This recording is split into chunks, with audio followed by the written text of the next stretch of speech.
It's time for the best coverage of the top stories in sports. The Sports Wrap with Jason Page starts now. Indeed it does on this Tuesday, and great to have you with us. Lots to do over the next 60 minutes of this show. We get to everything, including hockey. Dennis Bernstein of thefourthperiod.com and SiriusXM NHL Radio will drop by for a three-way conversation with myself and Sam Yarnell. That's coming up a little later on in the show. Talk about the Alex Ovechkin chase, the disarray and chaos in Philadelphia, and the final days of John Tortorella. Talk about that some as well. The UConn Huskies women's basketball team the embodiment of greatness. What more can you say? We'll talk about that some. Odds and ends, Zion Williamson news, a whole bunch more, but we start things out. Why not in Major League Baseball today, Sam Yarnell? I'm okay with. I'm always okay. Any day we start with Major League Baseball is an okay day for me. We talked about the Torpedo bats yesterday on the show as it related to the New York Yankees. And I mentioned the fact that you're going to see other players and other teams do this. I don't think everybody's going to do it. I don't think it's for everybody. I don't think Shohei Ohtani really cares about a torpedo bat when he's, hitting 50-50. I don't think, obviously, Aaron Judge doesn't care. But Elly De La Cruz cared enough to give it a shot last night, and it paid huge dividends for Elly De La Cruz. Big night for him in a Cincinnati win. Huge offensive explosion for the team in the victory. And asked after the game if he was going to use it again, he just kind of laughed. I think we kind of know, since players are sort of mental head cases in Major League Baseball. Something we'll hopefully discuss. Cameron Maybin, former MLB All-Star, tentatively slated to be on the show tomorrow. Here's my thing on this. I don't want to, and there's a theme I want to get to here. And that is, I don't need to see legit credible media people going crazy about anything in baseball in a 162-game season after 3, 4, 5 games. And I saw it this weekend with the A's. Oh, my God, the A's are going to win the AL West. Look at how great the A's are. They're pitching and this and that and blah, blah. They split the first 2 games against the Mariners, and everybody went nuts. Oh, my God. Calm down. Pump the brakes. Pro tip, turn your phone off. Pump the brakes, relax, and everybody just take a pill for a second. It's a 162-game season. I don't want to hear about what torpedo bats mean 3 or 4 games into the season, how it's going to be the death of pitching and offense is going to explode. I don't want to hear about that. I don't want to hear about the A's winning the AL West until we at least get to the All-Star break. I don't want to hear about any of it, Sam. Couple. I mean, the White Sox have 2 wins already. Yeah, stop it. Yeah, that's my point. Ridiculous. But that's my point. The only thing that is bad for my White Sox under 11.5 wins by the end of April bet, and that is the only thing that it is bad for. So a couple of things.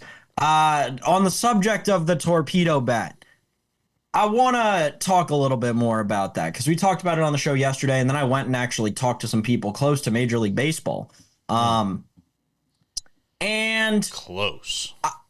Yeah, right. I don't think that I do think that you're right in that I don't think there is a necessary speed with which they will want to get rid of them because my understanding of them, frankly, was incorrect. When the bat manufacturers were hit up by Lenny, as he's become popularly named, the bat manufacturers themselves are actually the ones that are now paying for these players to swing them differently. And I guess that goes into the whole branding deal between players and leveraging companies against other companies. But regardless, it's not costing the owners anything. So yeah, you're going to see these continue to be used and continue to be used. But what Jason said earlier is very true. Like, not everybody is using them. Matter of fact, some of the best hitters aren't using them intentionally because it moves the sweet spot of the bat. Quite frankly, you're only using one if your swing isn't perfect. But those of us, or those of the Major League Baseball players with perfect swings, don't need the freaking torpedo bat. It's not going to change anything. Matter of fact, outcomes could be worse with a torpedo bat. So The fairness of it seems to have been quantified a little more. I will say you are still getting a competitive advantage if you are using one. If you're somebody that doesn't put the barrel on the ball consistently, then you're just moving the sweet spot to the spot. What would be the barrel for you? You're basically just moving the barrel to whatever the barrel would be for you. I mean, that's essentially what you have going on. More to say on baseball, and we'll do that in a moment. After words from our friends over at Edge Boost, all about helping you get the most out of your sports betting. The financial platform paying you cash back to wager. Edge Boost is an online bank account paying you for every deposit. With the Edge Boost Visa debit card, you're getting up to 0.5% cash back on all your sportsbook, daily fantasy site, and casino transactions. That's money back in your pocket just for doing what you're doing already. That is a no-brainer. Plus, your Edge Boost debit card starts with $250,000 daily limit. It'll never be declined for gambling activity. They've got built-in tools to help you stay responsible, and there's absolutely no hidden fees or minimum required balances. So stop leaving money on the table. Visit edgeboost.bet and learn more. Sign up today. Use my promo code WRAP when you go to start up that new card, WRAP, and get yourself a account upgrade for free at edgeboost.bet. Just scan the QR code below. Can I just say this? I kind of like the look. I know people are going to totally disagree with me on this. We only have 90 seconds to flush it out. I totally love the look of the A's and Rays playing in minor league ballparks. I love it. I love it with 12,000 people there because it's full. It's packed. You know, Sacramento packed last night. Tampa Bay Rays playing at George Steinbrenner Field, packed over the weekend. I love it. I'm here for it. I'm okay with it. Yeah, that's not what I thought you were going to say. I thought you were going to say you love the look of the Torpedo bat, which I think we can all agree, like, no matter whether or not it's good or legal or any of that, it looks weird. It looks uncomforting. I got to say something on the Elly De La Cruz thing last night. I kind of disagree. I wonder if some are a little different than others and a little bulky. I'm sure they are. Because if somebody hadn't told me that Elly De La Cruz was using one last night, when I watched him hitting, I wouldn't have noticed. It wasn't as fat. To me, it didn't seem the same as some of the others I've seen. Elly De La Cruz is also like 6'5", yeah, so like it becomes a little less noticeable when you're dealing with that much human being. On the subject of minor league baseball parks, I think it's great. It looks really cool. I watched my first game last night that took place in a minor league baseball park, obviously. That said, seats in the second deck are $170. That's not sustainable.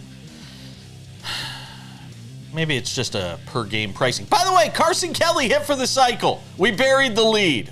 We're coming back with NBA next.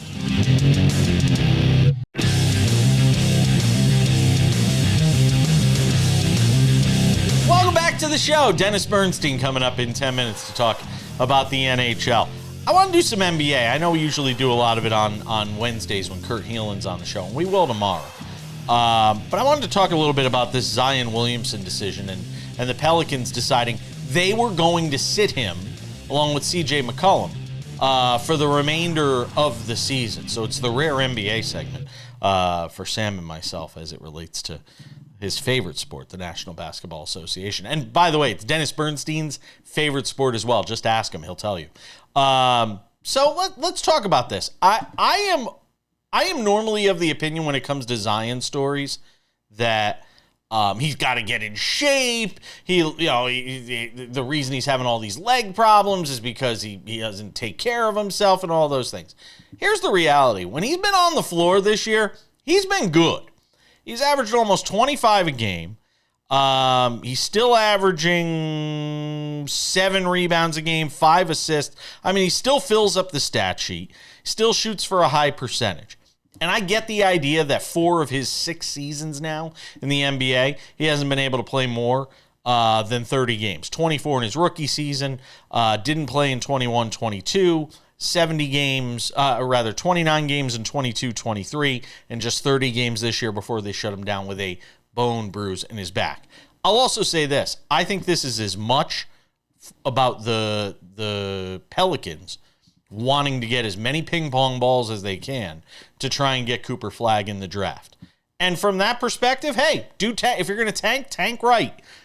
Do everything you can to try and put your organization and your franchise in a position to be able to get what you think is going to be a transformative player.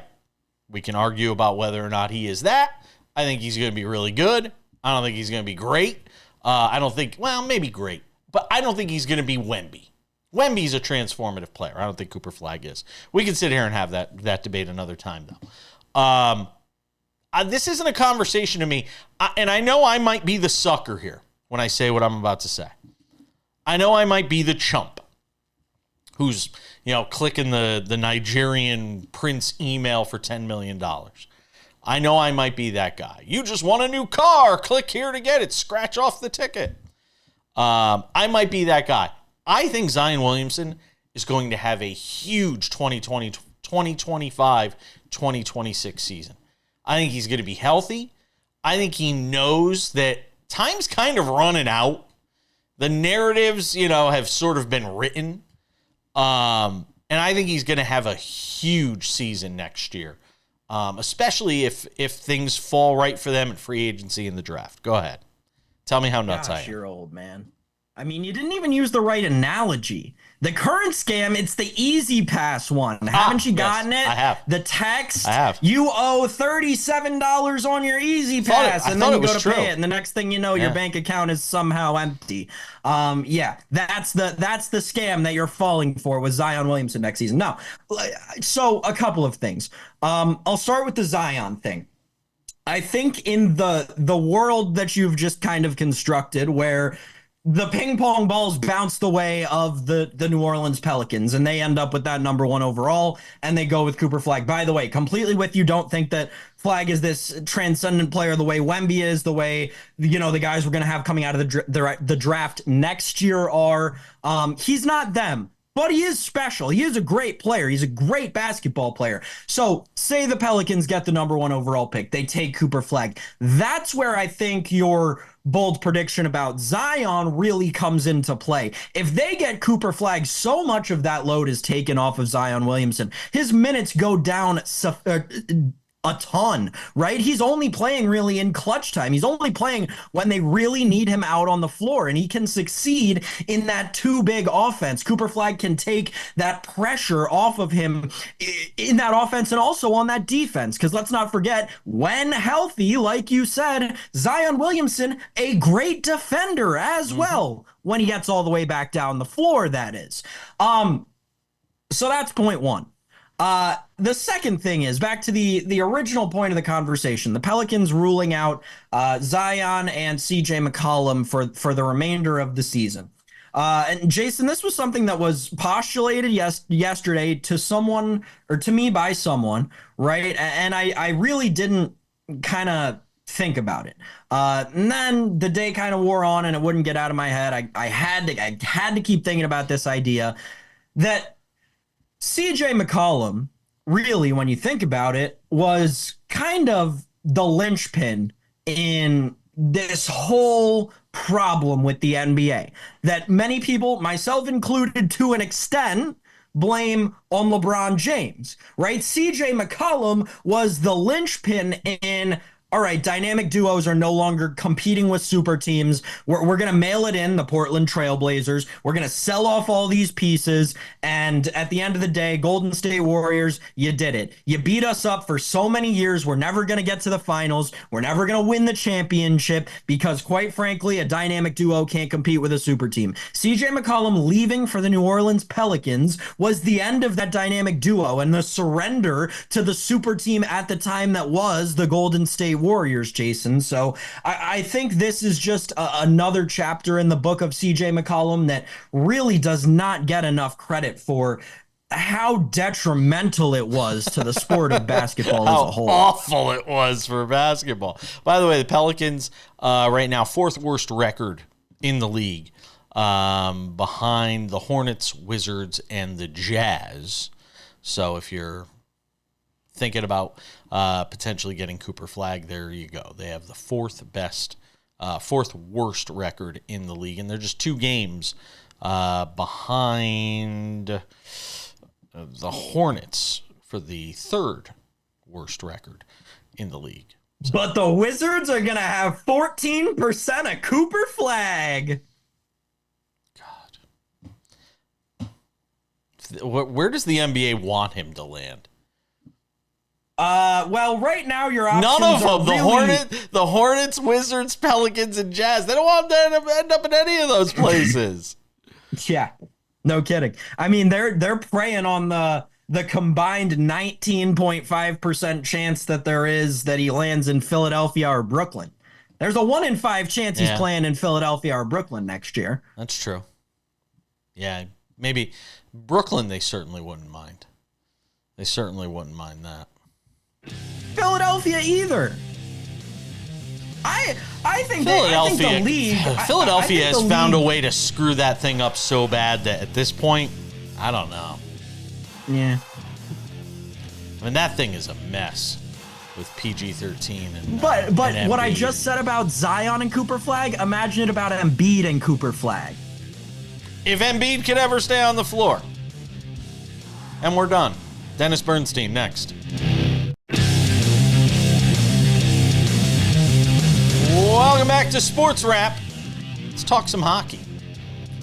We are approaching the postseason. Dennis Bernstein is here. TheFourthPeriod.com, SiriusXM NHL Radio. One of my longtime colleagues and friends in this industry who I just love talking to whenever I get the chance. And Sam Yarnell has even joined the conversation because he loves hockey, and he said, I got questions. So I said we could bring Dennis on and talk NBA because that's his real favorite sport. Oh, no. But see, there it is. Look at, see, I told you I would get a reaction out of him. Mission accomplished. The only thing worse than sitting through an NBA game is, as a Yankee fan, had to sitting through the Dodger ring ceremony last week. Oh, that's the only thing worse. God, yeah, I know. Hey, those torpedo bats are going to take us to a world title, though. It's okay. Yeah, no problem. Absolutely. Exactly. So let me ask you: is Ovechkin going to get there? Like we all thought it was a fait accompli here. He needs 5 more goals. Is this going to be like the biggest cliffhanger since Who Shot JR? Yeah, maybe. The math is 5 goals in 9 games, which he can definitely do. They're going to be looking for him. I think he needs another multi-goal game, Jay. Like if they play Boston tonight. If he gets 2 goals and he's down to 3 and 8, that's a lot more doable. But it's the funny thing about Ovi. You know what he said after the last game where he scored? He goes, "We lost 3 in a row," and it just tells you how important. Like I'm sure it's very, very important for him to break that record. But he's focused on winning his second cup, and he knows he has a team underneath him that can possibly win. So I think we'll get there. It may come down to game 82, Jay, but I think if he gets 1 or 2 closer and he's at 3, with the Capitals really having the Metro Division in hand, you're going to start looking for the player. So I think that as we creep towards the game 82, I think you'll see more opportunities for him because they've clinched the division basically, and then they'll be looking to set him up. So they don't have to talk about this over the summer and into next season. I had Chuck Todd on the show last week, formerly of Meet the Press, who's a huge sports fan. And we were talking about the DC sports scene because obviously he lives there. And I asked him a question about the chase and how much it's captivated the hearts and minds and the imaginations of sports fans there. And he was kind of wishy-washy on it in that while they have a diehard fan base and they sell out the place and that fan base is rabid, it is still relatively small to the overall DMV. And while they're rooting for the team, I almost get the sense that team winning a Stanley Cup would be bigger in some regards than the chase for him trying to catch Gretzky. Am I wrong? No, I think this supersedes it because they have won there. They won in 18. Yeah. So if Ovi had not won anything and he's chasing the record, then it's a bigger story in pursuit of his first Stanley Cup and to break history. So I think so. It's not a big market. It's not a big city. So and you have the Commanders. You have it's not a great sports market right now. So I think I'm surprised it's not a bigger story because, well, the Commanders did well, obviously, in the playoffs. Sure. But I think as we get closer and closer, it's down to 1 or 2. I think it becomes the biggest story in that market. Dennis, when we talk about the practicality, though, of the Capitals actually winning the Stanley Cup and going through what is the most grueling postseason in sports, what do you think their chances are like against a Lightning team or a Maple Leaf team that have been doing all right with regard to the rest of the Eastern Conference? Or obviously a Florida team that's as talented as any and waiting to get Tkachuk back, hopefully by the first round. Well, Sam, I don't think anybody's afraid of playing the Toronto Maple Leafs in the playoffs because they haven't won since '67, so they're not going to probably win the season as well. Here's the thing, Sam. When we talk about teams like Washington and Winnipeg, what do? We don't laud how great they're playing. We look at holes in their stories. Like, why won't they win? Why won't Winnipeg win? Because the Hellebuyck hasn't happened. With respect to Washington, here's the thing. This group of players has done nothing in the playoffs. Like, this team just got into playoffs. It was a miracle last year. They were minus 37 goal differential. They got in by 1 point. They got knocked out by the Rangers in 5. So while there's no flaws on this team, and it looks like it's a really good offensive team, I think you look at two things. No experience in the playoffs as a group. And you've seen great teams like, the Boston Bruins a couple of years ago that set the record. And remember, Tampa Bay couldn't get over the hump. What did they have to do? They had to lose in the playoffs to win. So that's the one thing. And the other question is, can Logan Thompson and maybe Charlie Lindgren and Net be those guys in the playoffs that they were in the regular season? I don't know. We'll see, because it's a very different game, as you both know, once we get to game 83. So, yes, they should be favored. They're in a good spot. They've been playing great. There's no flaws on this team. They're deep. They're big. They have solid goaltending. But it's a very, very different game because you're not fighting for feet in the playoffs. You're fighting for inches. By the way, apologies to our audience in Toronto. The opinions of Dennis Bernstein do not reflect the opinions of SportsWrap with Jay Spade. We are on and across about half of Canada. Thank you, Dennis. You just lost me my entire. You just lost me my entire Canadian audience. Facts. I'm just spitting facts. He's right. The Leafs aren't winning it this year, Jason. All right. Fair enough. I've seen a lot reported on this John Tortorella stuff with him getting canned in Philadelphia. How bad was this thing over the final stretch of his tenure there? Well, if you've seen what the team's done since he left, they won 3 straight, and they look really happy and scoring a lot of goals. So there's some merit to it. Yeah, and he'll get hired again somewhere, Dennis. That's what happens. He might. I don't know. He was the oldest coach of the league. Yeah, and then some people are speculating about the Rangers because the Rangers need a guy who's going to, right. He had a shelf life, and then you got a really bad verbal altercation with Cam York, which was reported. So it was tough. Like I think he was done anyway in Philly. I think that because of what happened with Cam York, they decided to pull the chute on him with 9 games to go. I think he was going to retire. But now, since he doesn't retire, he gets fired. He gets paid next year of his contract. So he might be silly, but it's not stupid. What would it mean for the Senators to make the playoffs, considering sort of all that is sort of enwrapped that franchise here in recent years? Well, it makes their new owner, Michael Andlauer, look really, really good, right? He bought the team 2 years ago, and now they make the playoffs after, a decade in the wilderness. I think it means a lot because there's another Canadian team making the playoffs, which I think is a good thing for the league. Not just having Edmonton and Toronto in there all the time, and certainly Winnipeg. So it would mean a lot because this team has not played well, and they have a lot of talent. Credit ownership. Credit Travis Green, who's come in and coached his team very, very well. They have a lot of talent here, so I think it will be nice and they're trying to get a building there in downtown Ottawa because the current one is out in the suburbs 20 miles away, and it's one road to get there. It's not really helping attendance, but it certainly will help attendance. But now they have a billionaire owner who's willing to put money into the team, so I think it's just another feel-good story in Ottawa, along with hopefully a new building in a couple of years. Dennis Bernstein is hanging out with us. We're going to hold him for one more segment. We've bolted him to the chair. Sam's got some questions to ask about postseason awards. We will permit him to ask those, and we will continue on this Tuesday edition of Sports Wrap, talking some NHLs. We approach the postseason with Dennis Bernstein of the fourthperiod.com and SiriusXM NHL Radio. Don't go anywhere. Lots more to do.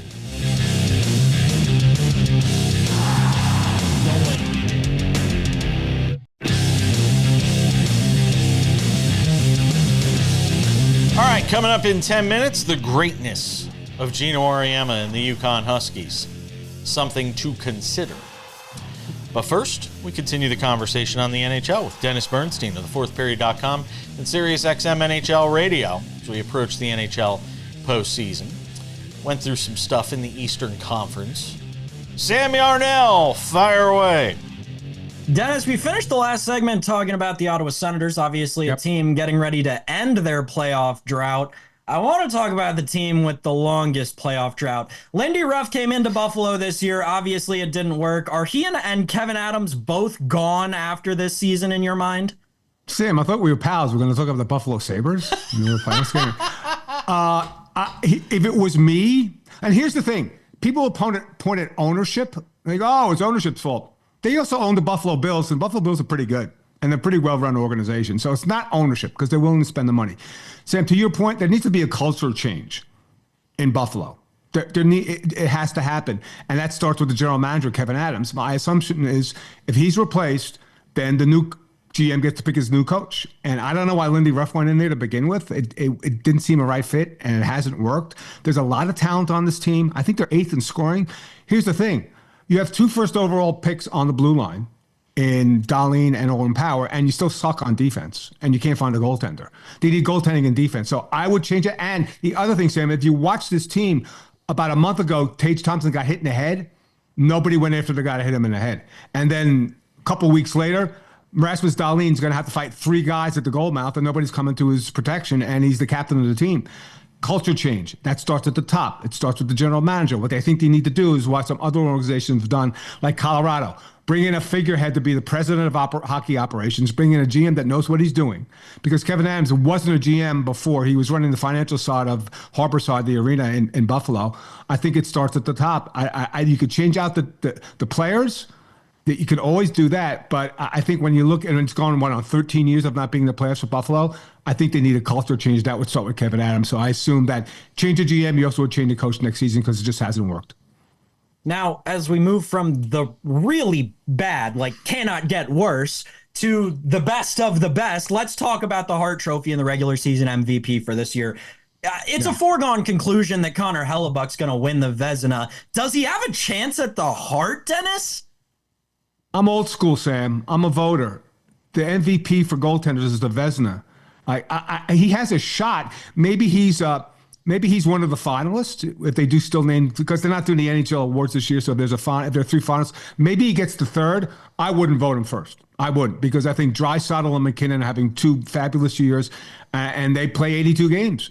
He might win 50 games. He might play 60, but I'm sorry, he won't play 20 games this year. And I can't in good conscience have a guy who doesn't play in 20 games or 15 games being the MVP when you have Draisaitl scoring 50 goals and nobody's close to him. And McKinnon, and I know it's not a lifetime achievement award, Sam, but you know what McKinnon just did the other night? He's had 3 consecutive seasons of 110 points, which very rare. It's very rare to do that. So I think between McKinnon and Draisaitl, I just think there's enough a body of work of both those guys to say that Hellebuck, although he's had maybe a record-setting season, for me, it's not a goaltender that should be MVP of the league. We've talked about, all the greatness of Winnipeg. But we really haven't talked a lot about, at least in our segments, the Dallas Stars. Are we sleeping on them? No, we're not sleeping on them because they've been great for a couple of seasons, JP, and they haven't got to the promised land. They were up 2 they were up on Dallas last year. And I think that the reservations on them is not the depth of this team. It's not the defense. Now, Heiskamson's out, which could certainly impact them, and they could play Colorado in the first round, which, might knock them out. I think it's the goaltender. I think it's Jake Ottinger. He just hasn't been good enough in the playoffs. He wasn't good enough against Edmonton. He was outplayed by Stuart Skinner. And if you watch Stuart Skinner this year, he's not outplaying anybody. So I think there's reservation. Not that they can't go all the way, Jason. And they are an excellent team. I love their depth. Jim Nill, back-to-back GMs of the year, because he pulls off great trades like the Rantanen trade. So there's certainly enough quality there. They just haven't gotten over the hump. And the reason they haven't is because I think of the goaltender. So when Jake Ottinger really stands up and plays to his ability, to his ceiling, could they get to the final and could they win it all? They could. I think that's the reservation about this team because they've been there deep in playoffs and haven't got there. Even in 2020 in the bubble, they go into the Cup final, couldn't get it done. Sam, you got one more? Dennis, I was just thinking, just kind of to myself, with the success that the Capitals have had, especially in these first 2 years under Carberry, do you think that there's a shift in how NHL teams in general will try to find new coaches and they'll look for the younger, more analytical guys? I'm a Rams fan. I got Sean McVay out here. Yes, they should. And it's not only because they're analytical part. You have to be able to connect to the players, Sam. And you can't if I'm 67, I can't coach a 21-year-old player. You need younger players. You need guys whose sons are on their cell phones all the time. Like when Tom McClellan was here, he said, yeah, my 2 kids in college are on.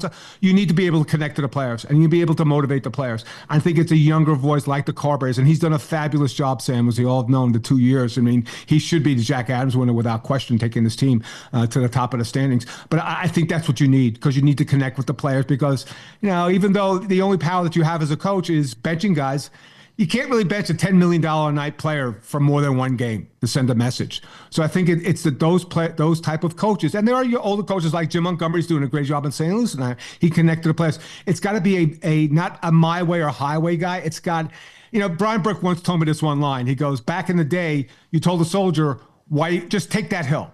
But now you have to explain why you got to take that hill and what's the next hill you're going to take. Players want to know more. They're just more savvy. They're more worldly, and it's more about the why this is going to work. They need to be explained stuff more. So I think that, again, to your point, I think it is going to be younger coaches that maybe more coaches coming out of college that have coached younger players, as opposed to the guys who have coached veterans like Tortorella or Laviolette in New York. Dennis Bernstein, SiriusXM NHL Radio, thefourthperiod.com. When are you coming out to Vegas? When am I going to see you? I owe you a dinner. For the Stanley Cup final, if not sooner. That's it? Yeah, we'll see. Maybe a concert or somewhere. Right. I don't know. The mic will drag me out. Dennis, I always appreciate you. Thank you, my friend. JP, Sam, thanks for the time. Appreciate it.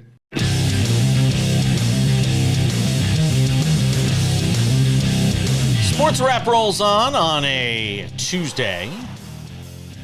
Busy show tomorrow. Cameron Maben slated to be on the show. And Kurt Heelan of Pro Basketball Talk at NBCSports.com. Vlad will be here. It'll be a whole good time. Clint Hurdle on the show next week. He's got a new book out. Talk to him about that, his life in Major League Baseball, what he's up to these days. Wonder what he thinks of torpedo bats, Sam Yarnell. I'll be curious to get his thoughts. So true story. When I was a bat boy for the New Haven Ravens in 1994, I believe it was.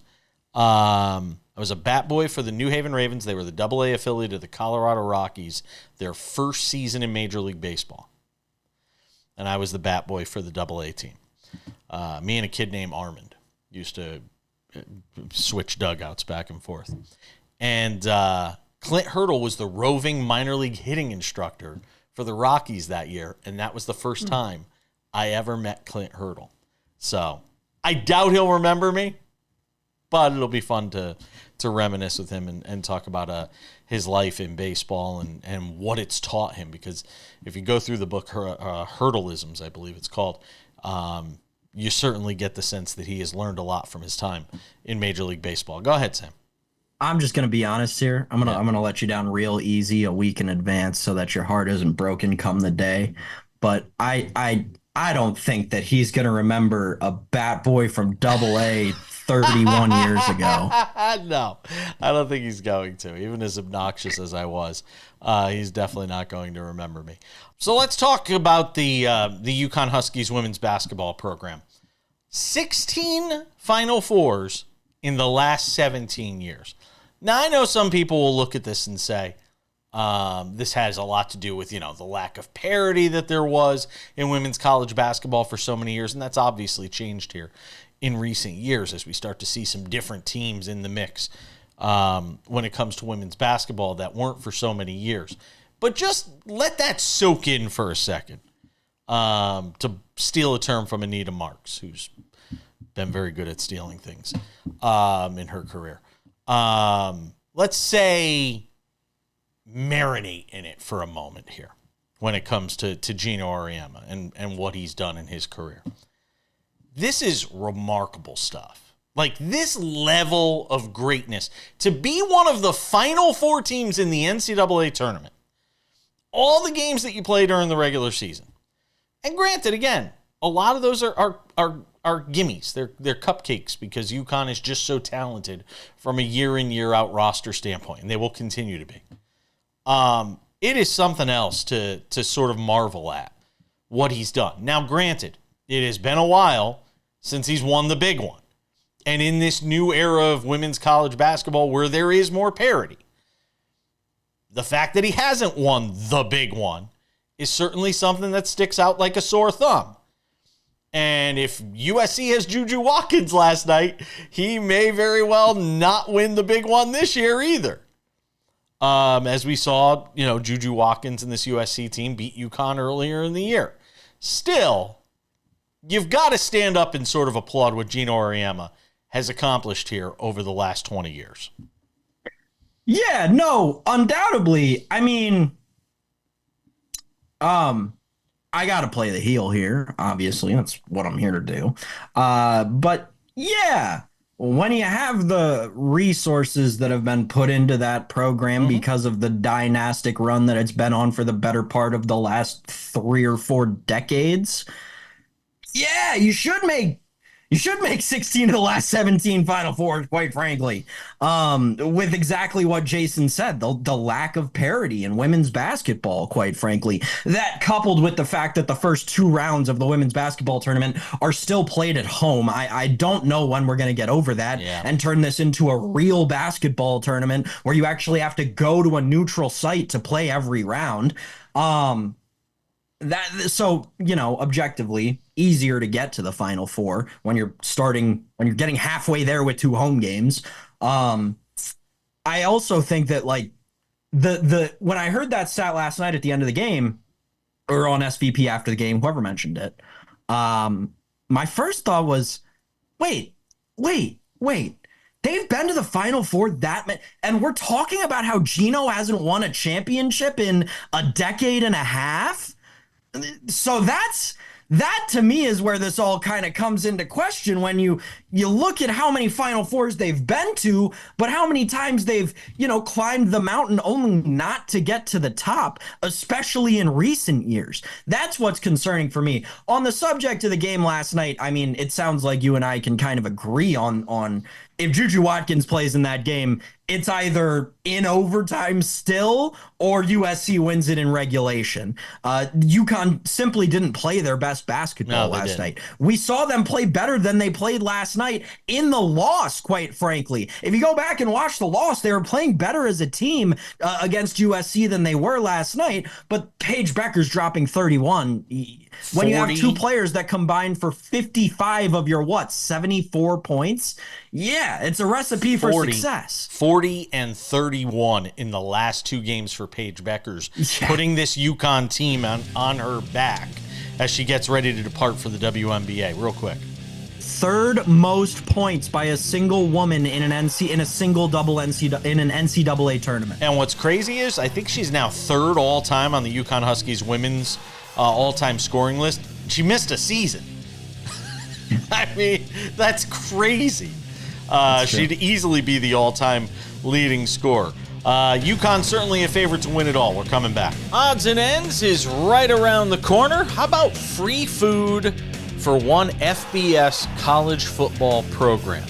Yep, we're going to get to that. Plus, some news from the NFL owners' meetings. What's going on with regard to rules changes? All of that and a whole bunch more. Don't you go anywhere.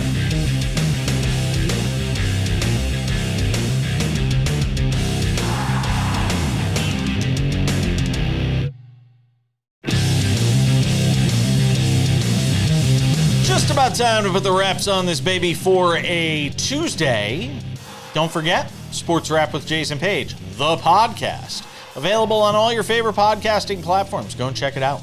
Apple Podcasts, Spotify, YouTube Podcasts, iHeartRadio, TuneIn, Odyssey, Amazon. Anywhere you get a podcast, you can listen to this fine show. You can also watch it most days, like 90% of the time. It's available on YouTube if they don't feel like throwing up a copyright block on the show for absolutely no reason at all. And you could also check it out over on Spotify. So go and watch us there as well. All right. Without any further delay, time for some odds and ends. Presented by our friends over at Edge Boost, the financial platform paying you cash back to wager. Edge Boost is an online bank account that pays you for every deposit, every one of them. With the Edge Boost Visa debit card, you're getting up to 0.5% cash back on all your sportsbook, daily fantasy site, and casino transactions. Free money back in your pocket just for doing what you're doing already. It's a no-brainer.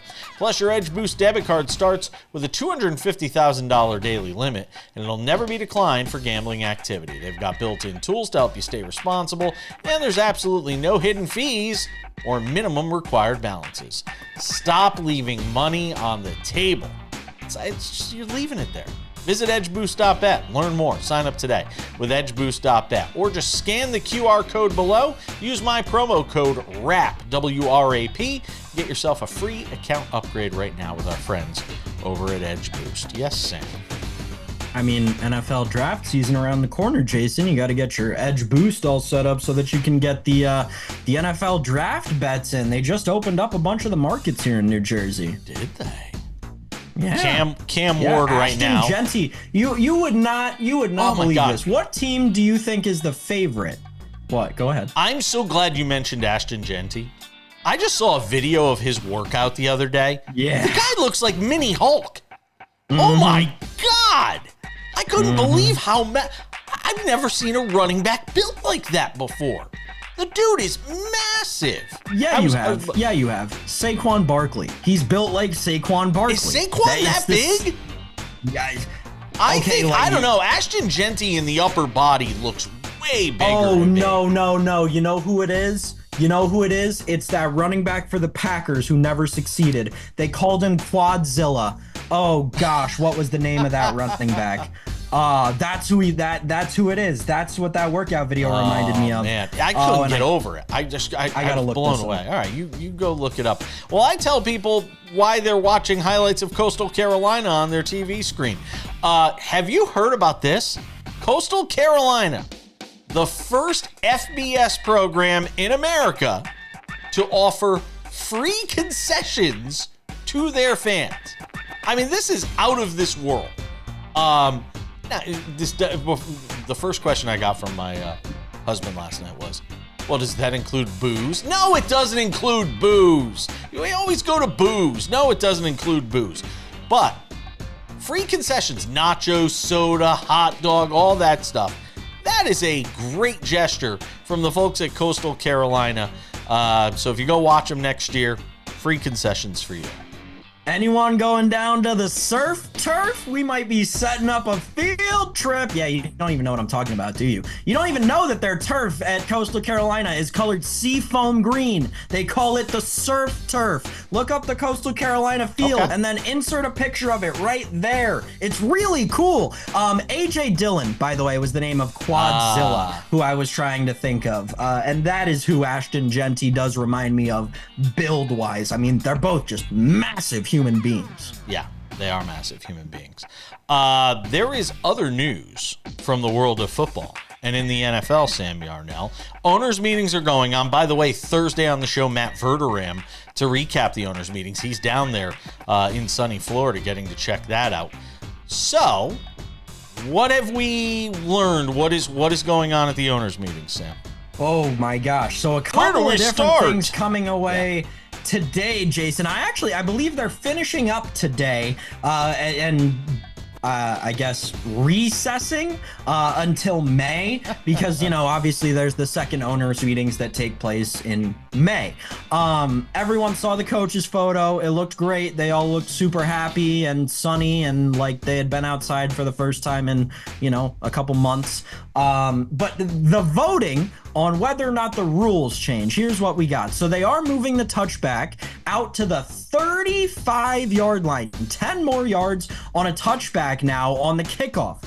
They tabled until that aforementioned owners meeting in May whether or not they're going to rework the onside kick, and I guess the theory is that you'll take away the part where you have to declare that you're onside kicking and so on and so forth, and it'll go back to being more like a traditional onside kick. And then the last one is obviously the one that no one can stop talking about, the banning of the tush push. And of course, as you or I could have predicted, they didn't come to a conclusion on it. They tabled that one as well. But what I will say about that is, with regard to the tush push rule or the new rule that they'd implement to ban it, the tabling for a month gives them a chance to kind of go back and see what they would need to change to get it potentially passed all the way through or before they want to bring it to a vote. Because I think it's 24 of 32 teams have to approve a rule change.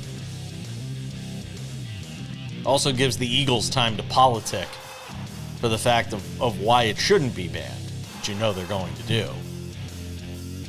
We're out of time. We gotta go. We'll see you all back here tomorrow. Cameron Maben, Kurt Heelan, Vlad, Sam, all of us. Thanks to all of our guests today, Dennis Bernstein and you, Sam. We'll see you all back here tomorrow.